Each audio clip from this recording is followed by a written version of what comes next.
Institute of the University of Manchester.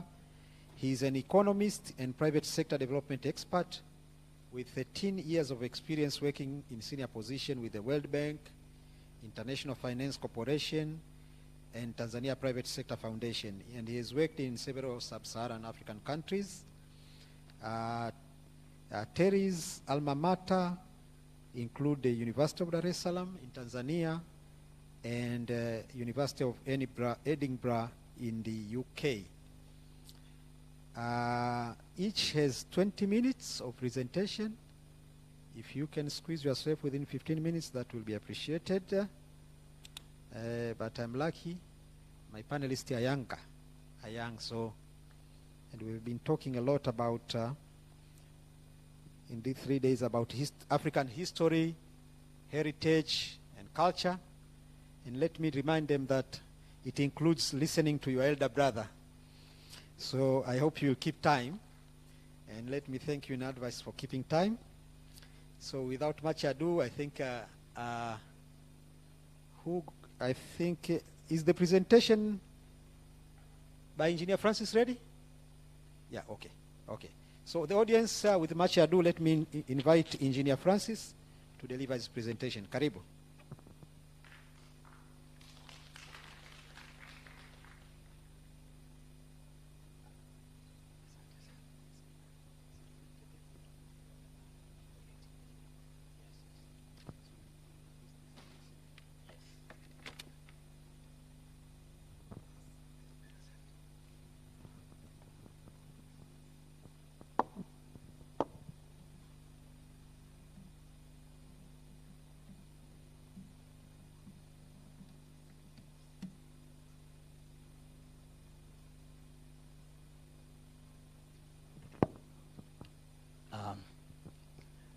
Good evening, everyone. I've been introduced. My name is Cecil Nkomoro Francis. I'm working for TTCL as Director for Technical and Operation.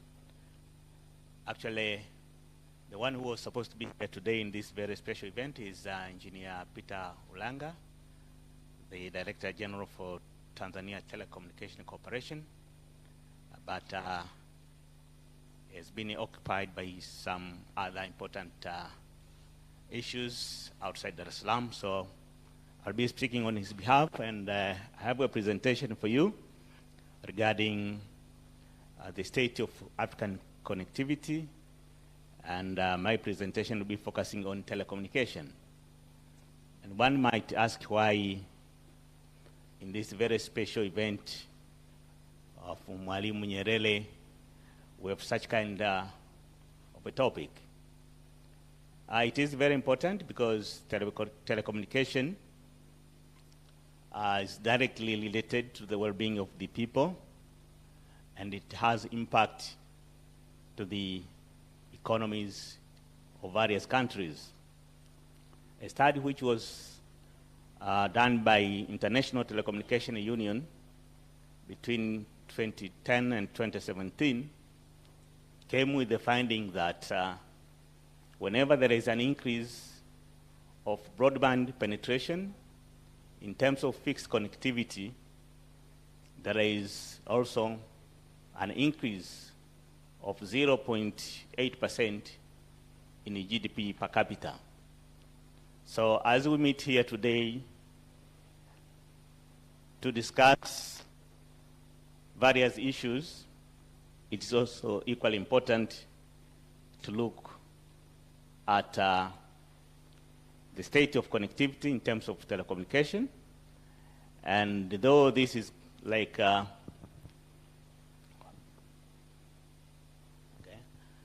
very last session, but I hope we catch up and everyone will be attentive enough to see what we are going to present.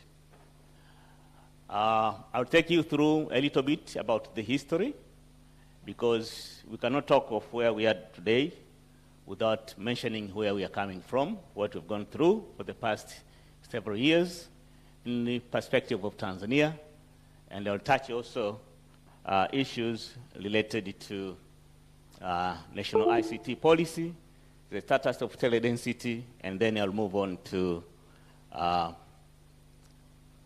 international and regional connectivity. Sorry. In Tanzania, in the region, and also international-wise. So in terms of history, for those who don't know or who are not aware, Tanzania Telecommunication Corporation has a very long history, which started way back during colonial era, but specifically in 1967, through the East African community, the three countries then, Tanzania, Uganda, and Kenya, formed an East African Post and Telecommunication Corporation, which was responsible for delivery of postal and telecommunication services in our East African community. Later, in 1977, when the former EAC was dissolved, in Tanzania, we formed Tanzania Posts and Telecommunication Corporation. And again in 1994, after the reform of the sector here in Tanzania, that's when Tanzania Telecommunication Company Limited, which is now Tanzania Telecommunication Corporation, was born. I'm mentioning this because this is an institution which is here today in the country and is solely responsible in building telecommunication infrastructure, providing the services to the community, the economies of the sector, various sectors of the economy, and also bridging Tanzania and the other nearby countries. But following the reforms which were made in 1993, there came new players. In 1994, we had the very first mobile operator, Mobitel, which is now Tigo.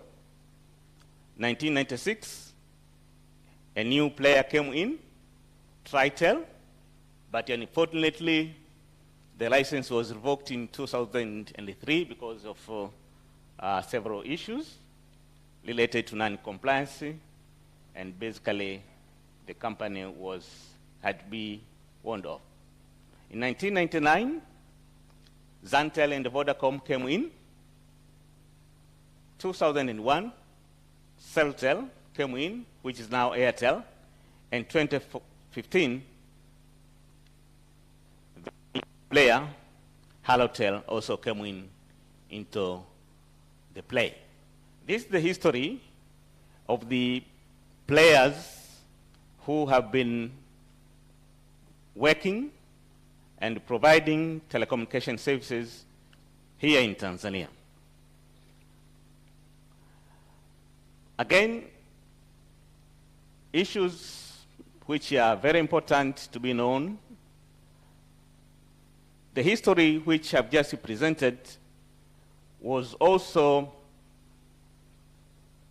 contributed by major and strategic decisions which were made by the government back since 1986 when the government of Tanzania embarked into economic recovery program, which facilitated the liberalization of telecom sector in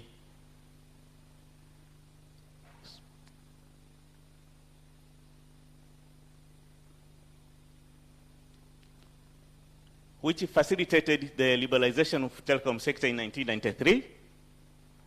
And in 1997, the introduction of National Telecommunication Policy, which was then followed by National ICT Policy in 2003, and the same was revised or updated in 2016. Having said all this, I would like to present to you what basically has happened throughout from 1961, when we got the independence. Here I'm talking of Tanzania Bara or Tanganyika, to date. The trend shows how we were then back in 1961, where the tele-density or penetration of telecommunication services was hardly 0.1%. And in 1993, just before the liberalization of the telecommunication sector, the tele-density was standing at 0.32%. But look what happened after the introduction of National Telecommunication Policy in 1997 and the coming of the new players in the late 90s. You can see the graph. There is exponential growth in terms of penetration from around 1% in 2000 all the way to 89% in 2020. And by the end of 2021, the penetration was 91%. And as of March, sorry, I have to make a correction. As of March this year, slight correction, in terms of voice subscribers, we have in Tanzania we have 54.1 million subs, mobile money 35.7, and the internet subs 29 or nearly 30 million.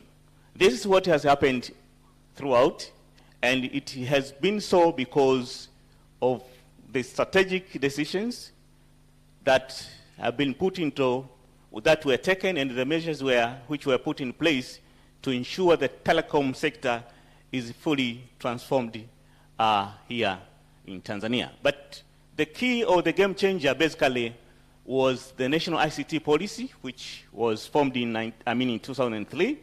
Specifically, the intention of the government at that time when the policy was being formulated, one of the objectives was to put in place a very reliable telecommunication infrastructure for national and regional connectivity.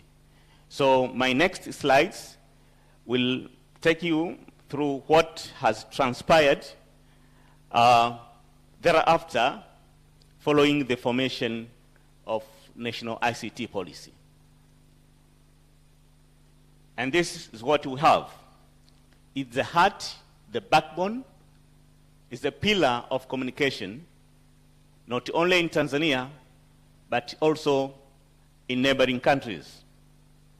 Today, we have over 8,000 kilometers of fiber network, which is connecting various regional centers, and the construction is underway with the expectation that by end of 2022, the fiber connectivity will reach 13,300 kilometers. And in the next budget year, the government is planning to add 1,500 kilometers. And the objective really is to make sure all district centers are also connected to the backbone. Today, like I said earlier, this is the backbone of everything. You talk of voice communication, you talk of mobile money, you talk of internet communication. It is the backbone which makes that possible. Again, looking at the map of Africa, and this now answers the state, basically, the state of connectivity in Africa. Look at what we have. You can see on the southern part of Africa, and you can see our lovely country sitting there in between, and the open spaces which clearly indicates that we still have a lot to do in Africa to get the whole continent connected. Tanzania is bridging the southern part with the northern part through Kenya, but looking at the western side where there is DRC, and the northern side, Southern Sudan to the Central Africa, you can see the gaps. You can see the gaps. There is, in the picture, you can also see what is basically happening in Europe It's like a cobweb of cables. You cannot even identify in which country they are. But in Africa, not yet. However, in terms of connectivity, our national ICT broadband backbone is already connected with neighboring countries such as Kenya, Uganda, Rwanda, Burundi, Zambia, Malawi, also Mozambique.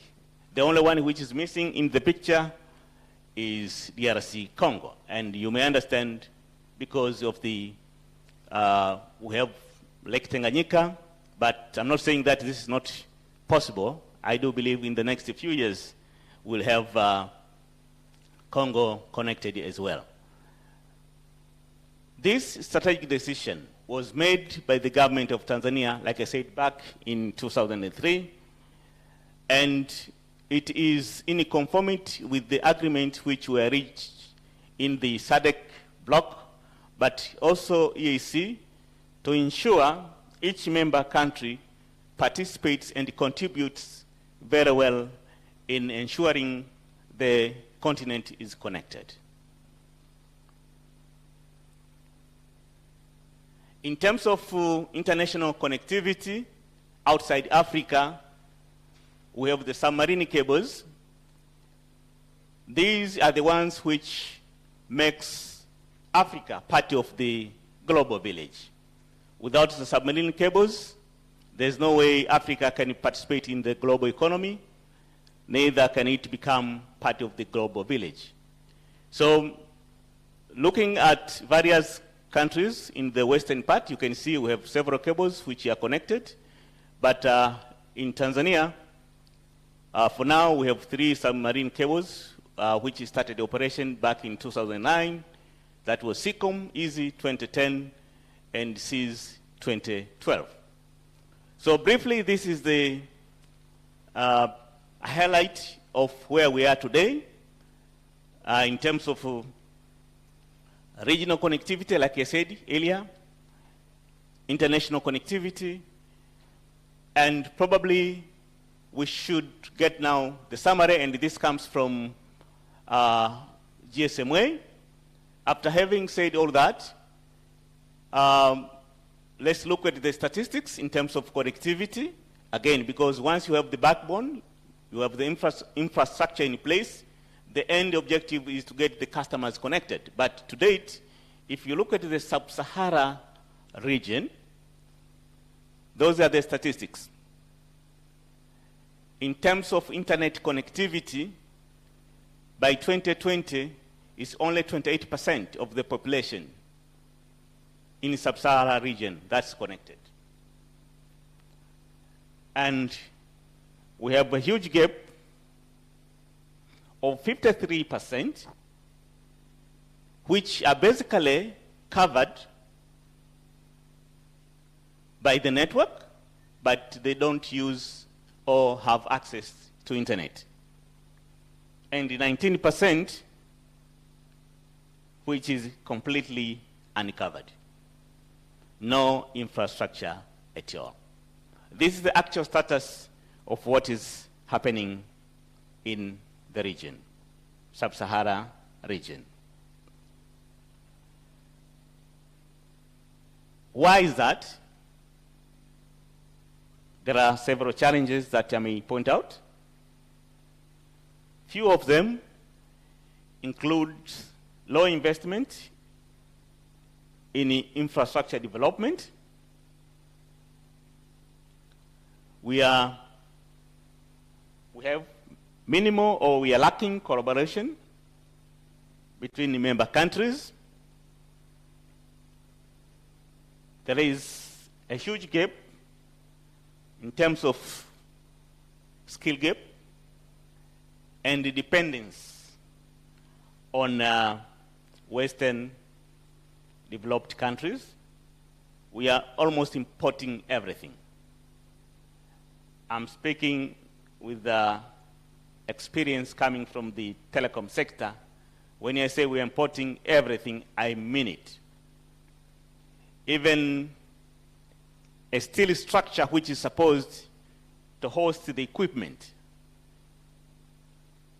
we have to get it imported either from India or China. This is the situation which we are in.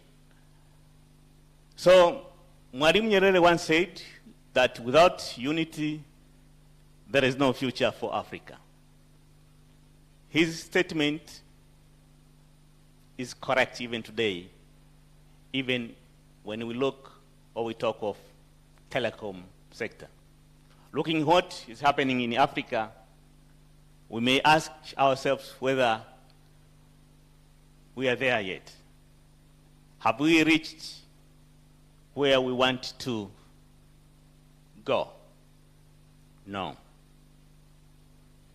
The statistics shows there is very huge gap, and therefore we need to see more collaboration. We need to see more harmonized policies, projects, and other initiatives within our regions, which will eventually enable us realize the dream of Mwalimu Nyerere. And you'll end up emphasizing on this by giving a vivid example. On the 7th June, just 3 days ago, probably most of you noted, between 3 p.m. and 5 or 6, the country was like in a blackout of internet services, partly or partially. Why? Because somewhere in Egypt, there was an incident of multiple cable cuts. So we lost a big part of the internet, not only in Tanzania, but across the coast, the eastern coast of Africa. But then why did that happen? Why did that happen if our African map shows that one can reach the western coast from Tanzania for redundancy? The answer is lack of collaboration, lack of harmonization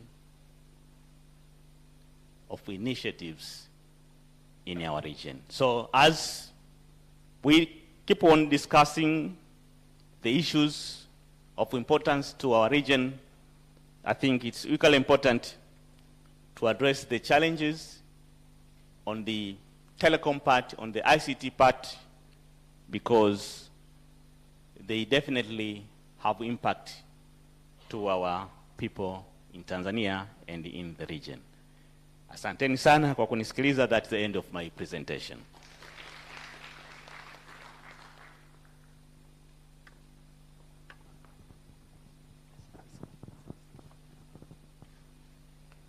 Thank you very much, Engineer Francis. He has given us very good data and good and authoritative data on the state of our connectivity with respect to telecommunication and ICT. And we will have time during the discussion. You can tease out what are the implications and what ought to be done. Now let me invite Mr. Teri to deliver his presentation on the state of the African infrastructure. Karibu.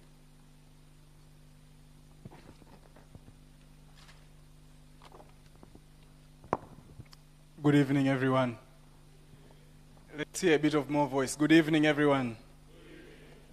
I have good news. This is the last presentation of the day. So this is the last one.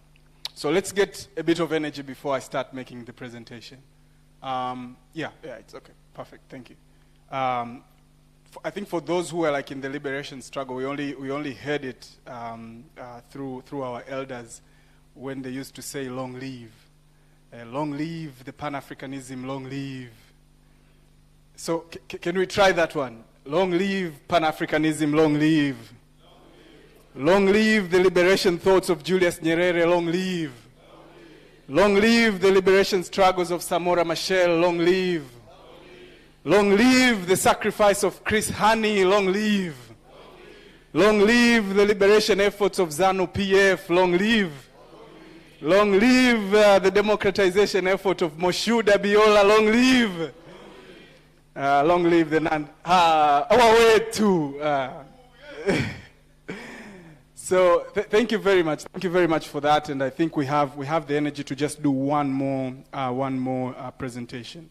And what I want to tell you today is the story of Africa's infrastructure. I think we have heard about it. We have heard a lot about it.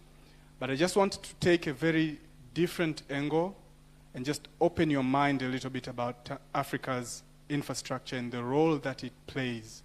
And that it's just not basic infrastructure, but there is something underneath it that I want you to think about.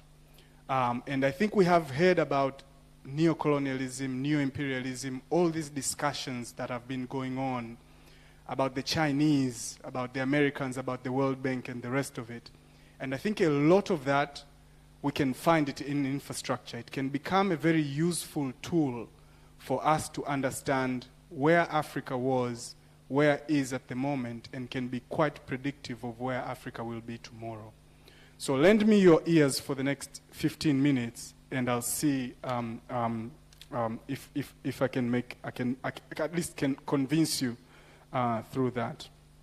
So the outline of my presentation is like I'll make an argument, I'll tell you about it, and I'll try to make you understand that despite all this development in infrastructure that we are seeing, Africa has a risk of lagging behind and continuing to be in a state of underdevelopment. Now, whether you call that new imperialism, neo-colonialism, structural dependency, it depends on where you're coming from. But this is a new reality that we really need to think about, and our leaders, our policymakers, and African statesmen really need to think about that. So I make 4 arguments about this. The first one is that infrastructure itself has really changed. It has evolved from being just a very useful thing for people, and it has become a thing in itself. Now, what thing that infrastructure has become, we'll come back to it. But the second argument that I want to make is that there are global forces beyond Africa that are shaping the supply of resources within the continent that decides what kind of infrastructure gets built, and it has a potential of shaping our development trajectory, and we need to be very careful about that. And the argument that I'm making is that if the African state is not careful, we run into a risk of going into a systemic underdevelopment that was there before independence. And what I argue, at least what I propose, is that state restructuring and state actors need to be quite keen and quite careful to see how we can leverage infrastructure on development. Now, this is what Mwalimu said. A man is developing himself when he grows and earns enough to provide decent conditions for himself and his family. But if he's not being developed by someone else, if someone else ends up giving them that thing. So we have to be very, very careful when we are given things. I think that was the point that Mwalimu was trying to make. So infrastructure in numbers. This is the state of Africa's infrastructure. About 93 billion of infrastructural needs. We spend about 45 billion annually to invest in infrastructure. We still have a bit higher than a third of our population without access to paved roads, and transport costs in Africa are 100% higher than other regions in the world. And we still have massive amounts of land that are under-irrigated in the country. But still, despite that dire condition, there's a lot of investment in infrastructure that's happening in Africa, and it has happened over the last 2 decades. One, it's roads, railroad, and bridges. The investment there is up 46% as of 2019. That's pre-pandemic. Expenditure went even high during the year of the pandemic. So we spent about $47 billion in 2019, ended up spending 69 in 2020. Overall, there are about 500, close to 450 major transport projects in the continent, amounting to more than $430 billion. And those are the kilometers of, bridges, railroads that are being constructed in the continent. So the agenda of infrastructure development is quite huge for the continent, and it has a potential to have huge ramifications on our development plan. So what you see in that map, all these dots, that's just Chinese investment in transport infrastructure in Africa. That's just China by itself. And on the side, I'm trying to make a case that infrastructure development has not just come from China, despite having a major footprint. In the early 2000s, when we came from the structural adjustment programs and our economies were much stronger, our governments were investing in infrastructure with their own funds. I think we heard about this rhetoric a lot. Tunawekeza kwa kutumia fedha zetu. That was part of, the financial muscle that we got from 2000. At that time, China came in. They were able to provide all these infrastructure projects, at a quite cheap price. So the state was at the forefront. When we reached the late 2000s with the global financial crisis, things changed a little bit. You started hearing things about the Belt and Road Initiative, where you have China asserting itself as a financier of development in the global south. And this does not only include Africa, but, parts of Southern America, Southeast Asia, as well as Eastern Europe. And then you have, the late 2000s, this is much more recent, where China is transitioning from being a global manufacturing hub to try to compete with the US and other global powers in very specific sectors. So they're trying to build their own capacity and have their own independence. And I think this culminates into what you have seen recently, the trade wars with the US, and sort of a tension into what that now has been characterized as a new Cold War between US and China. So amidst these dynamics, it is this context in which that the infrastructure development in Africa is going on. So when you are seeing something being built in your country, you should be aware that this is just perhaps not just the reality of your country, but something that is happening out there in the world that is shaping what's happening in your country. And I'll try to explain what I mean by that. The argument that I'm making is that Africa's infrastructure is being perverted from its development purpose. It is, as a result of friction, it is being folded and it is being financialized. So these are like three particular elements that you can see in Africa's infrastructures that I argue could be the reason as to why Africa could potentially in the long run lag behind, despite a lot of good progress that has been made so far. So the friction, where is that coming from? We have heard about new imperialism, we have heard about China and everything else. In this slide, I try to outline the timeline of global happenings. So you have the year 2008, where the global financial crisis happened in the US. And at that particular time, China ends up becoming quite assertive in the world system. They started building their own institutions. They started, becoming much more active. Seeing that America is sort of a power decline, they are able to go out there and sort of make their own world. At this time, US notices that China is becoming quite aggressive, and they adopt this policy that they call pivot to Asia. Those that followed the Obama presidency would remember that during the last of his term, he really made the effort to make sure that they contained China strategically, economically, and through a lot of other initiatives back then. And then 2013, Chinese launches Belt and Road Initiative, which is a geostrategic investment to the perceived encirclement of the US. And then 2016, Trump gets elected, and he just goes full swing against China. And COVID pandemic hit. Everyone realizes that we are quite vulnerable depending on China. We have to develop our own capacities. And then the US comes with, this Build Back Better initiatives. You have the EU coming with their Global Gateway initiative. And all this, what you're seeing is just a friction between the global powers. You have China on one side and you have the Western countries on one side, everyone flexing its muscles against the other. And this is typically what we observed during the 60s, 70s, and the 80s during the Cold War, where you have the US and the Russians making all these major moves between themselves and Africa being caught in the middle. And this is the story that I'm trying to tell through infrastructure here, that when you are seeing a lot of these initiatives coming around, they have actually an impact on the African continent. And this is the impact that it has. You're seeing the news saying that the global forces are shaping the future of infrastructure. There's a coming infrastructure arms race between the US and China, or there's a global infrastructure arms race. So this is a real thing that is happening out there, that the global powers are competing to build and finance infrastructures in developing countries. And we should ask ourselves, why? And that's what I would want to encourage you to. So what we are seeing is the Belt and Road Initiative has disposed over $1 trillion in 125 countries. And this is led by financing from China. As we know, China is a manufacturing country. They end up being paid by US dollars by the world. So they have a huge reserves of US dollars that they don't know what to do with it. So what they do is that they dispose it to developing countries and other parts of the world as part of infrastructure and hedging their risk of having too much money within their portfolios.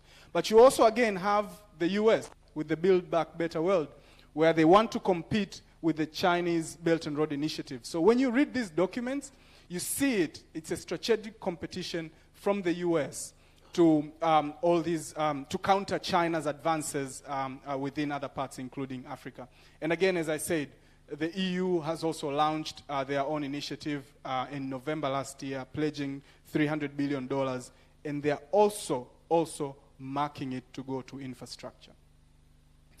The second argument that I'm making is that through building of infrastructure, whoever is building it ends up being able to reorient and shape that particular geography to one particular place or in one particular direction. So if I build a road to one particular area, it means that development will follow that road in that particular direction. And I think this is the importance of large connective infrastructure and why the global powers, they want to build them. So one, you are able to reorient territories. I think for those who studied history, you would remember that the colonialists built infrastructure towards the coast. And why did they do that? Because these were extractive territories. You would take from one place and then take it to the coast and ship it outwards. So where the infrastructure and how it gets built, it has an underlying a reason or at least rationality on that particular geography. And what the Chinese are doing at the moment is just trying to access frontier markets, to go in areas where they can sell products, they can also get extractives. And this is, again, back to the question of, Professor Ibo mentioned quite earlier, what is the difference if this is what the Europeans did back in the days and it is what the Chinese are doing now, and the jury is still out? I mean, I think that is yours to judge as well as for time to tell. So these are areas, these are countries in the world that have signed up to the Belt and Road Initiative and have an infrastructure project going in their country funded by the Chinese. So the mechanism, how do they do it? First, they collaborate with the capitalist class as well as the African state. So the logic is that, they come with the finance, they come with, the fluidity, the companies with the aim of, making profit as well as, valorizing the capital. And then you have the state, which has the land, has the ability to enforce property rights, has the ability to guarantee security. And the collaboration is the part that makes this kind of reality. The last bit which I would like to draw your attention to is the element of financialization. And in this one, I argue that infrastructure first is being built as a part of disposing excess capital that the global powers have. So you have, again, the Chinese sitting on a lot of trillions of dollars. So for them, it's easy to dish it out in different countries, knowing that they are going to get it in bits and pieces for the next 40 years. But then, secondly, infrastructure is turning out to be an asset class where someone can invest in and get returns back. And I think you have probably heard a lot of conversations about this, that is this railway going to pay for itself? Is this road going to pay for itself? No one is asking, is this railway going to save the people, get them out of poverty? The element of financialization is quite huge. The divorce of this infrastructure from the development and human capacity and emancipation towards the financialization is a huge element that's happening in the world, worldwide. And I'll tell you more about it. So there is an increased complex financial arrangements that are happening, that are being drawn to make sure that infrastructure can sort of become a financial asset and make money. And there's a very good article written by one professor from Sheffield, Tom Goodfellow, where he says that infrastructure is being financialized and finance is also being infrastructuralized, where the finance decides where the infrastructure goes, but also the how you do that financial engineering, it looks like you're building an infrastructure in itself. So this is one of the slides that I picked from McKinsey. And you will see how infrastructure in Africa is depicted. So the title there says, so McKinsey is a global management firm. It says the right interventions could unlock up to 550 billion to invest in African infrastructure, right? So investors' appetite, where is it? Where are these investors who want to invest in the Africa's infrastructure? And what are the funds that are available for this? So a gap is being created and infrastructure becomes an asset where capital valorization happens. And you have all these novel mechanisms like PPP and the rest of it. And this is just one slide I would like to draw your attention to, where even when you have a public-private partnership, on your left-hand side, on your right-hand side, it will be my left-hand side, is emerging developing countries. On the right-hand side is African countries. A huge component of it is still debt. So you might call it PPP, that you are collaborating with a private party, but at the end of the day, the detail of it, in the structure of that particular deal, there's still a huge element of debt. There's a huge element of debt. So, again, infrastructure is being presented as a gap that needs to be filled. Projects are being structured so that private financiers can make money out of it. And then all these novel mechanisms are there. Now, what are the new realities that we're facing? Is that China is a major infrastructure actor. Africa is perhaps being drawn into, the Cold War dynamics within the continent, where the two or at least multiple global powers compete for particular pieces of infrastructure. Foreign funded infrastructure may be skewing the ability of states to negotiate their own development vision. We need to interrogate much more on that one. And the human development element is widely being forgotten when it comes to infrastructure development. And what I'm suggesting is that the role of the state is quite critical to ensure that infrastructure actually emancipates, or at least continues the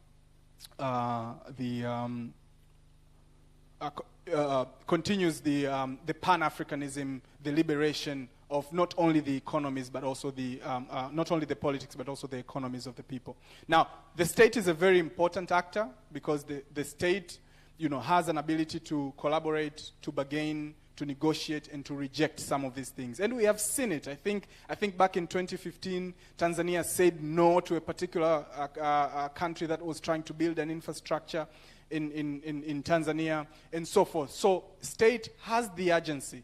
And what I'm trying to ask, at least in the research that I'm doing at the moment, is that how are states mediating all these global forces? Are they affecting our country? Do they have the ability of changing our development trajectory? And I think that is one of the big questions that we will end up asking ourselves in the long run. And I think for those who lived through the experiences of Tazara could tell you how that particular infrastructure had ended up being quite liberating for Tanzania. Now, is the kind of infrastructure that we're building now similarly liberating for African economies? Again, the jury is still out.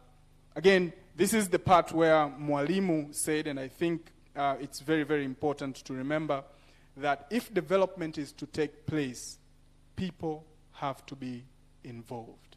We can't forget that. If we are building an infrastructure, it has to be for the people, not only for the valorization of capital, or at least just making profits out of it. So, 2 last slides. One, we need to interrogate the implications of infrastructure development to state finances. I think we're hearing a lot of scary stories about debt trap. We're hearing about countries being, pulled into debt commitments. I think that is one thing we need to interrogate further.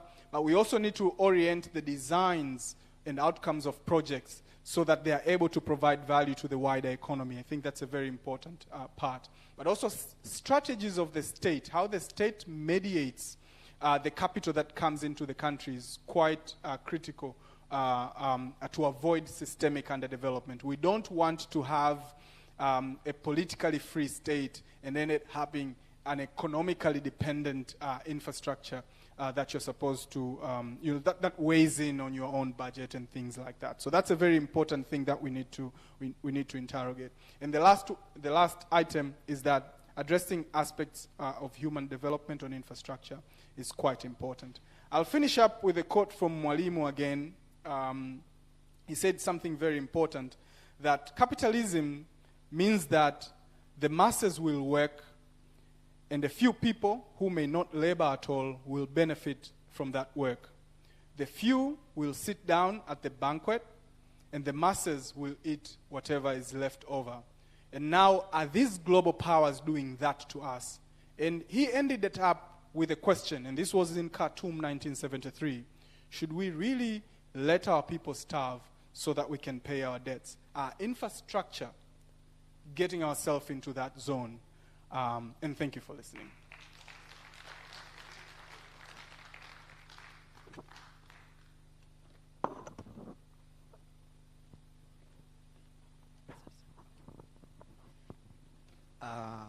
Thank you very much, Mr. Teri. Our panelists have almost kept within time, so we thank them for that. Now it's discussion time. Please raise your hand if you have a question, a comment. Please briefly introduce yourself and then go straight to the question. If it's a comment, try to be as brief as possible. You're welcome.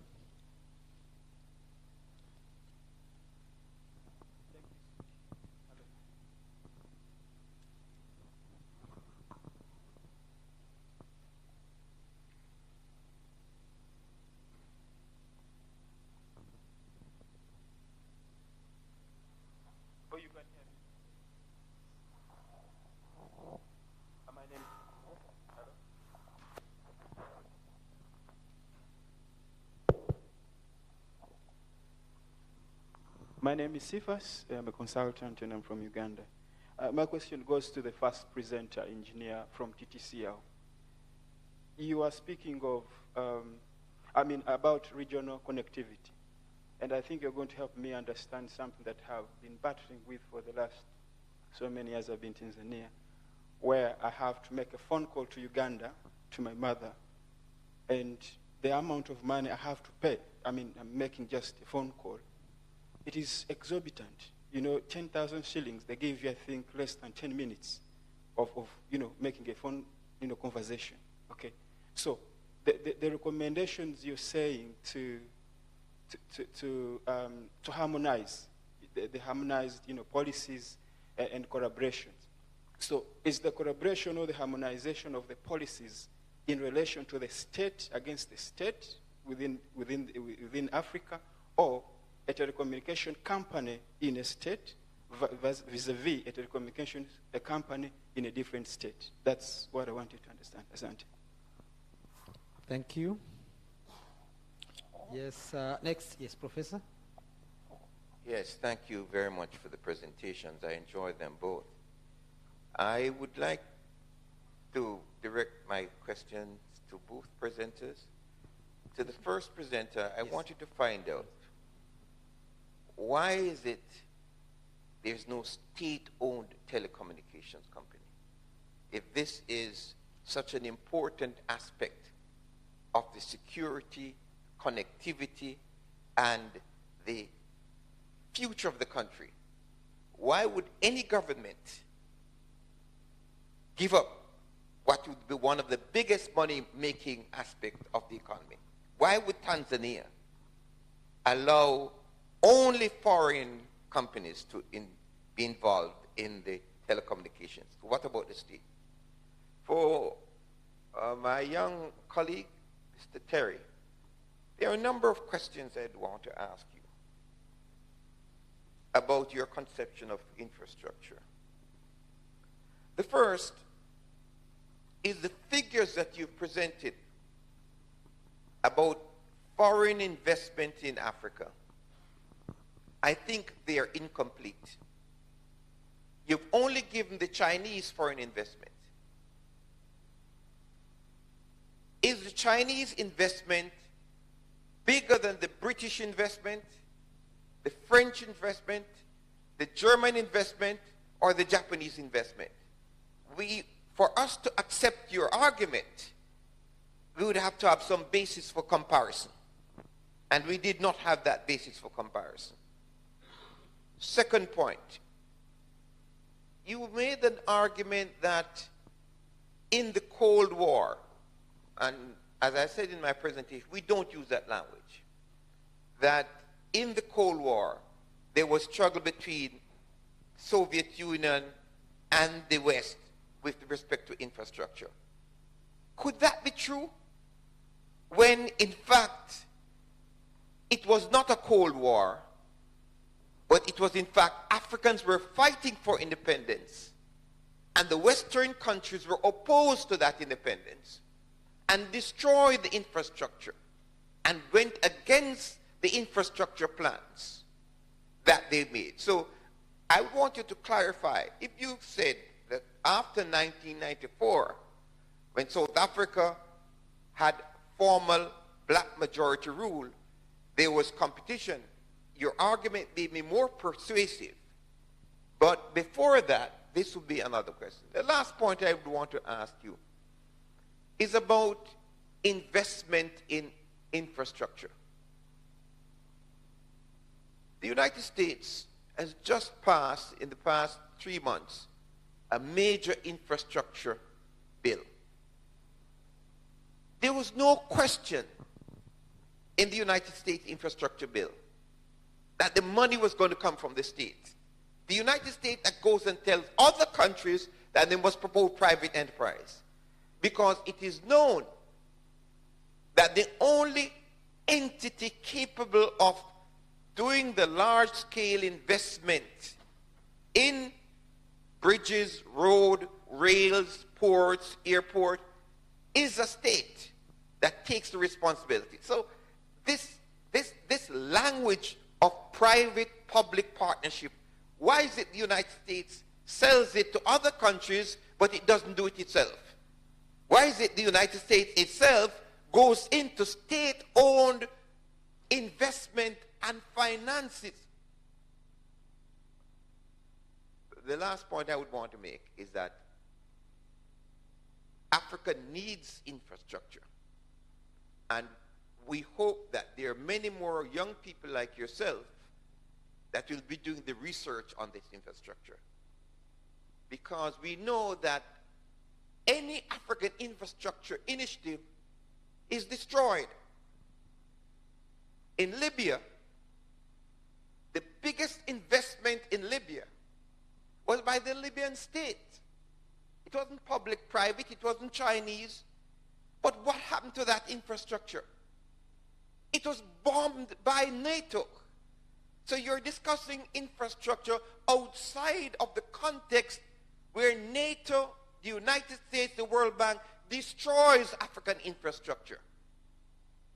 So you're presenting a neutral China versus the West when there's an active project of the Western countries to destroy African infrastructure. I want to tell everybody about the major infrastructure plan that is planned for Africa. We're planning 8 major canal systems to take water from Lake Chad from the Congo to Lake Chad to unify Africa so that we can save Lake Chad. This is coming from the Lake Chad Basin Commission. Now, in reality, we don't have to look for the money from China or anywhere else for this project. Because Nigeria alone, this project will cost $70 billion. Nigeria alone has $385 billion in illicit foreign flows. So where is it in your discussion that we bring back the African money that is facilitated to get out by the World Bank and the IMF? Thank you. Professor Ibo, can you give the mic to Professor Ibo? Yeah, Terry, I would like great emphasis on the political economy of infrastructure development in Africa. There's no question about it, or else the Chinese have invested more in infrastructure in Africa, and very little on the part of the West in infrastructure. And for me, I'm interested to know, what is it in for them? It's not only infrastructure. The Chinese have built 7 parliaments in Africa. 7, including the AU. They are the main movers now. You can go back to Tazara if you want. And right now, the infrastructure development projects almost in Zimbabwe, DRC, Kenya, I'm not so sure about here, but Mozambique, the Chinese are definitely in the lead in that field. What is it in for them? Nothing for nothing. It's not benevolence anymore. Thanks. Thank you. Yes, Balile?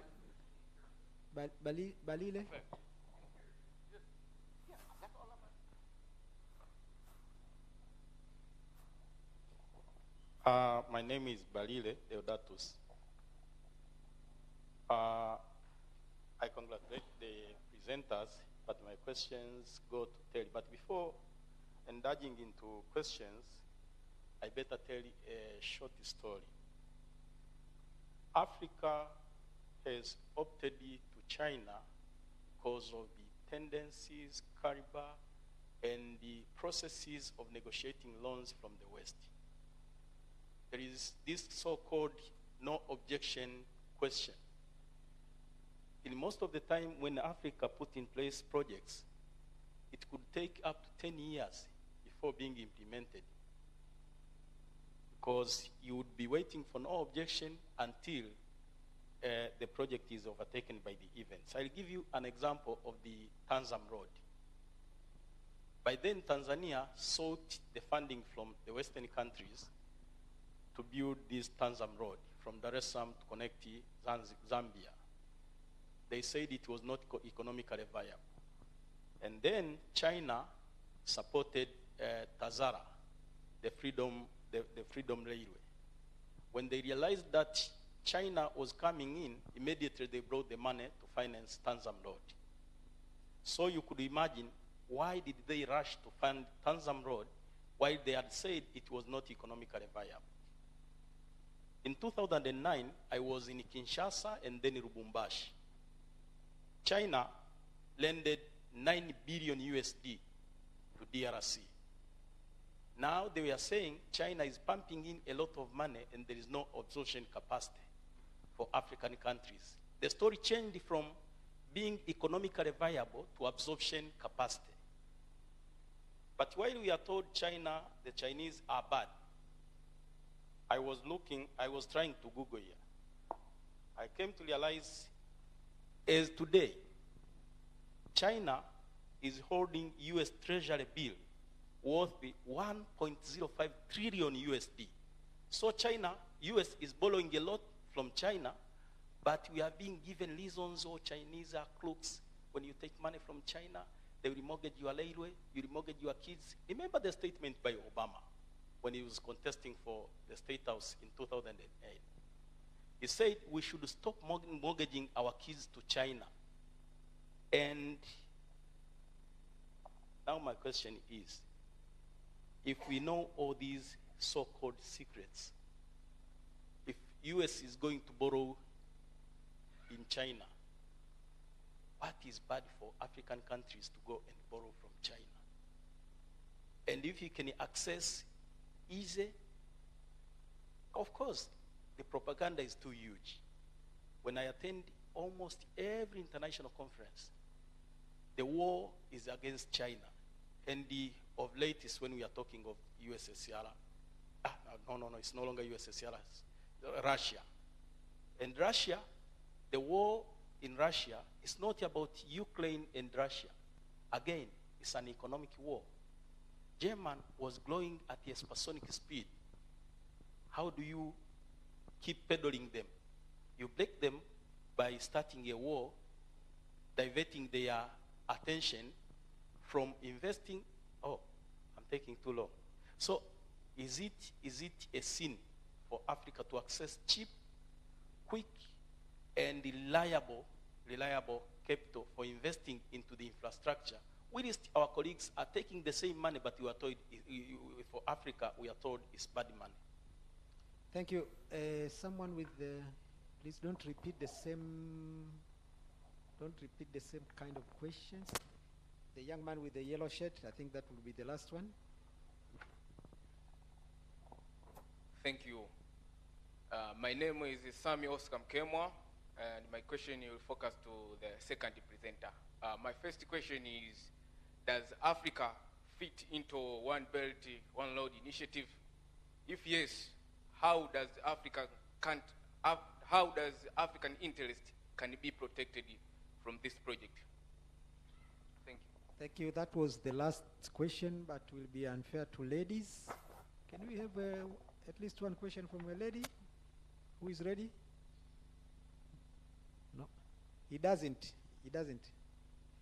but just special. No, thank you.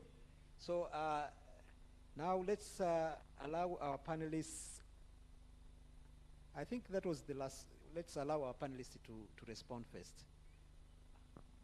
Let's start with the Engineer Francis first.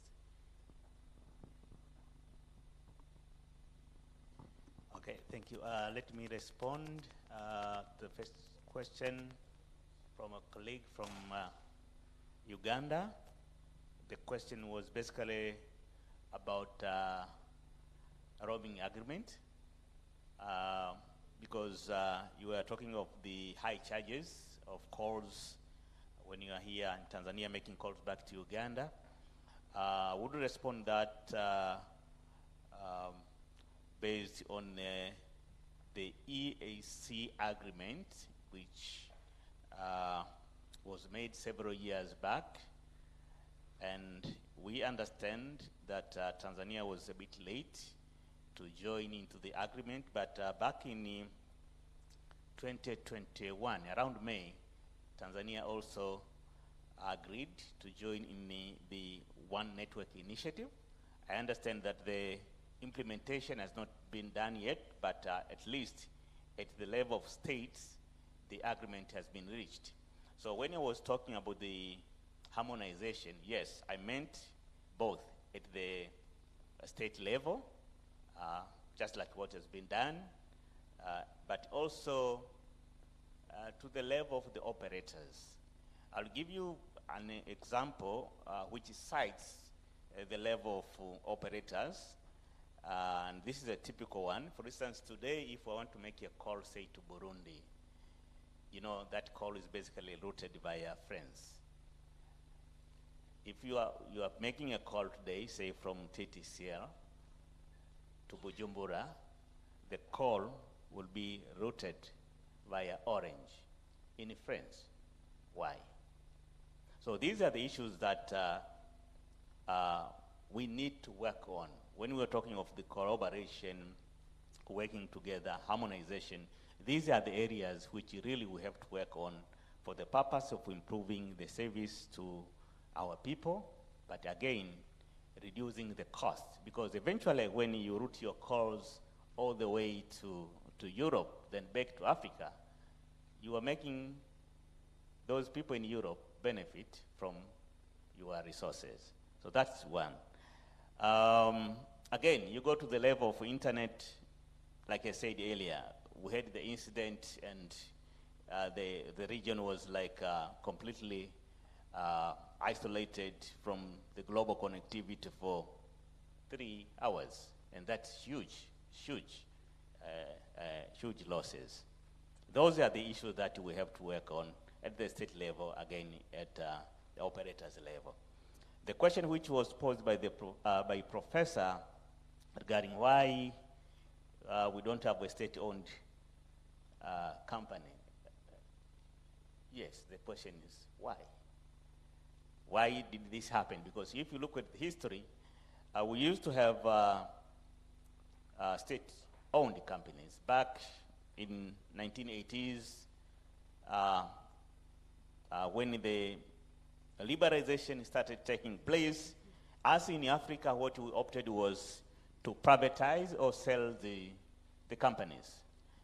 I understand that the only state-owned company which is probably left that I know is Telecom Ethiopia, but I'm told is also the Ethiopian are also in the process of privatizing. So it could be that we have issues in running the companies, but the solution probably is not selling them out. Because you look what happened back in the early 80s in Europe. For instance, the pioneers of privatization, the British, they may come and claim that they did the same, like what they're telling us to do, but basically what they did in UK, they privatized British Telecom, yes, but the people who purchased the stakes in British Telecom were the British themselves.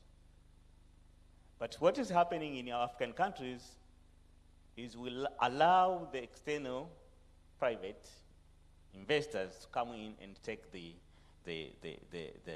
stakes in our companies. So those are the challenging issues that probably in African perspective we have to look back and see if whatever that we were told back in the late 80s were correct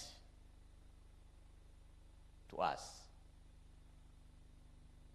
Did we do a proper analysis then before we accepted whatever they told us to do? Maybe no. It's time to reflect and see how we can now go back and reclaim some of the shares, some of the stakes in these companies. Good thing about it is not that all countries have sold their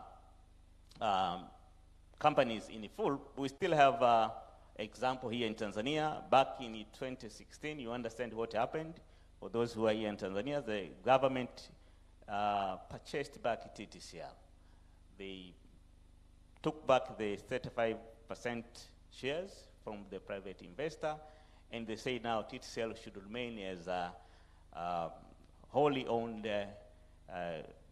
state organization, which will be working to improve and facilitate, again, even the private sector in delivering services to the, to the public. But there are also other countries, such as Zambia. They have Zamtel. In Botswana, they have BTC, which I understand they, one way or another, they tried to repurchase the shares so that the governments can have stakes in these companies. And that tells us clearly that probably we did not do a careful analysis then before we made such a decision to fully privatize these companies. So that's my response. Asante. Thank you, Francis. Now, Teri, I think most questions were directed to you. If you could be brief. Thank you. Perfect, thank you. I think the best place to start would be from Professor Ibo's question. You know, what's in it for the Chinese? Why are they here? Point number one is capital valorization. They are sitting on huge dollar reserves within their economy. You can't just sit on it. I mean, if you're a Tanzanian economy and you're holding trillions of Kenyan shillings, it's a risk to you. If the currency collapses, devalues, depreciates, or anything, you're sitting on empty pieces of paper. So what do? You give it to someone. And then they pay you in bits and pieces for the next 40 years. So that means the risk is just on the other side. So on one side, China has an incentive to dispose its excess capacity somewhere else in the world because they don't need it at that time and also becomes less of a risk. That is reason number one. And it also goes to the question of why they buy US bonds. You know, that is part of the story.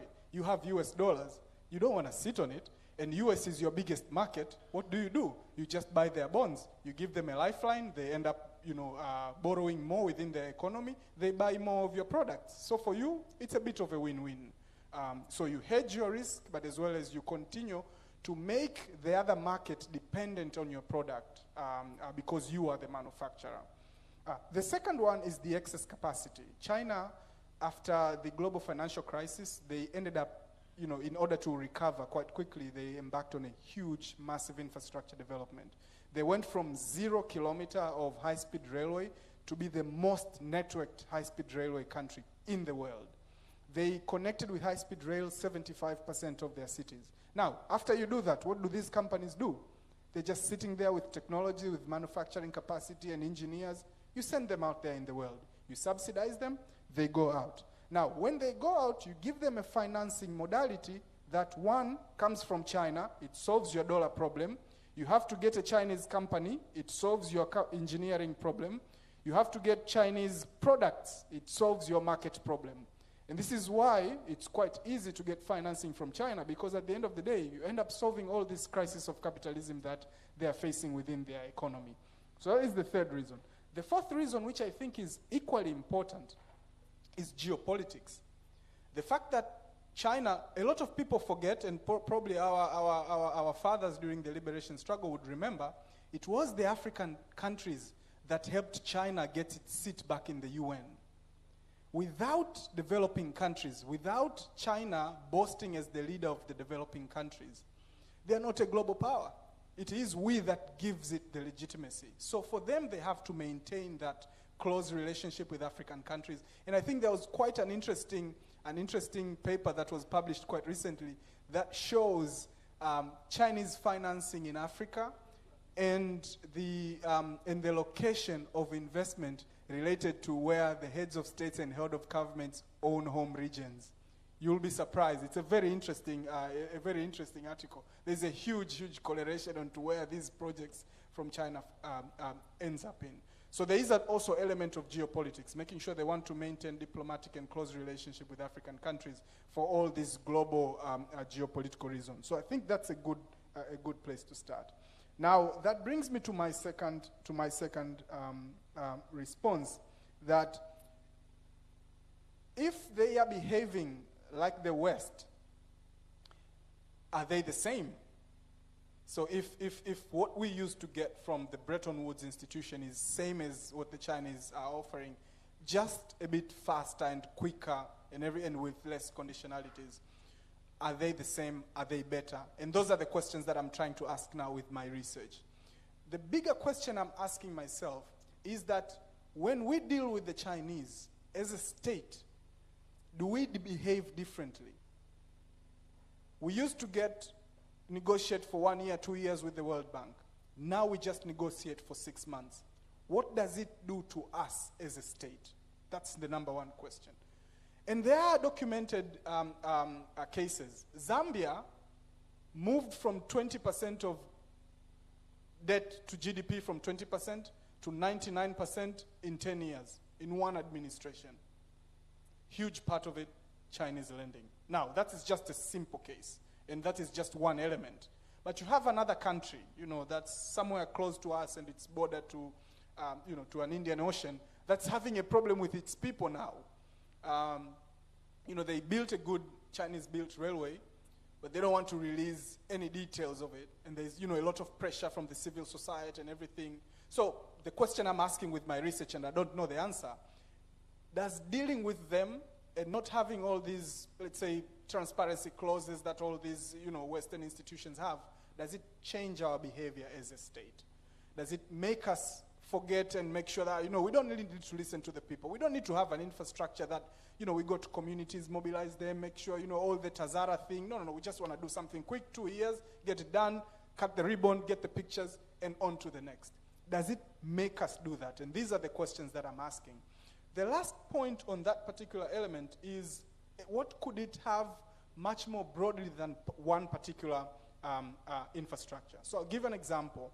In this country that I'm telling you that borders an Indian Ocean, there is a recent published study that shows that to build their railway and to make it financially viable, they ended up in a very complex financial engineering collaboration with the Ports Authority, which is a completely different institute, where the railway has to be guaranteed a certain kind of throughput, a certain kind of amount of cargo from the port, so that it can become financially viable. And if the port is unable to provide that kind of cargo for a year, they pay the difference. So you are building a railway that ends up affecting another complete institution that was not related to it prior. So again, these are the questions that I'm asking. Does dealing with them in this particular way, does it change us? Not necessarily, does it change our behavior? Does it change how we relate to our own people, to our own economies, to our own debt and everything? And that, I hope, maybe in 2 years' time, if I come back here, probably I'll have more answers to that question. And that's what my research is all about. The last question maybe would be on where does Africa fit into the BRI and how we can be protected. I think that's the question of the state. That's the question of the actors that mediate between the territory and the capital. These are the state managers that negotiate. What strategies do they use to negotiate? Do they have the agency? Do they have the voice?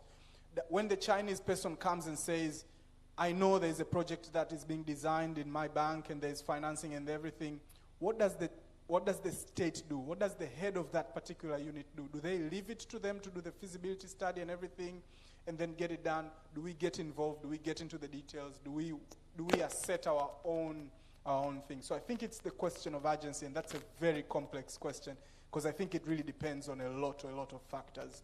But it is upon us, certainly, to negotiate, or at least to define the terms of where we want to go. And I think in my conversation with Professor Horace a few days ago, he mentioned that because China needs us, perhaps more than we need them, we just haven't realized that we have that agency to negotiate and push for the positions that we want.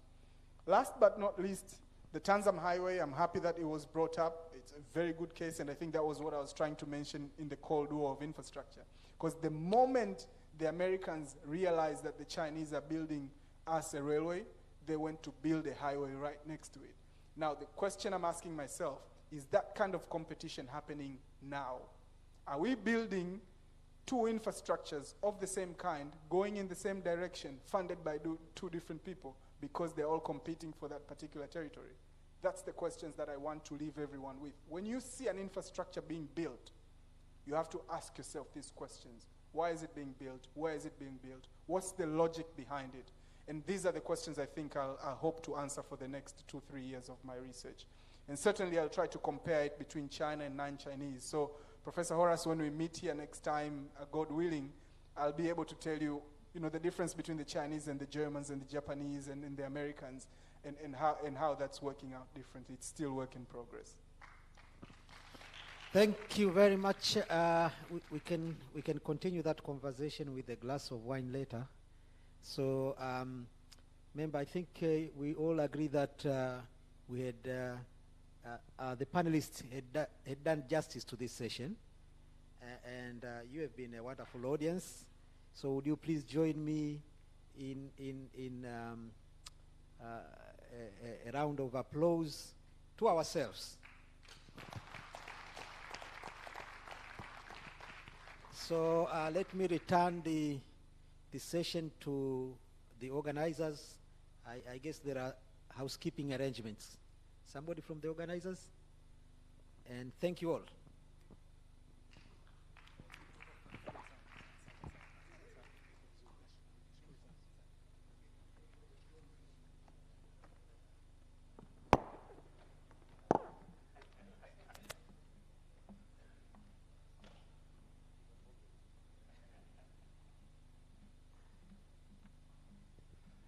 Thank you, Professor David Mfinanga and your panelists. That was quite a enriching presentations and discussions as well. Kwa hiyo hongereni sana. I should thank each and every one of you for being patient and taking your time to be with us. You all agree with me. It's been 3 very engaging days, but I believe that it was quite cultivating to our minds as we take on the baton. So Professor had already given us concluding remarks earlier on. Sasa hivi kazi ni moja tu. Those who were around in the morning, Professor Humphrey Moshi said, beer in Chinese, it's called what? Do you remember?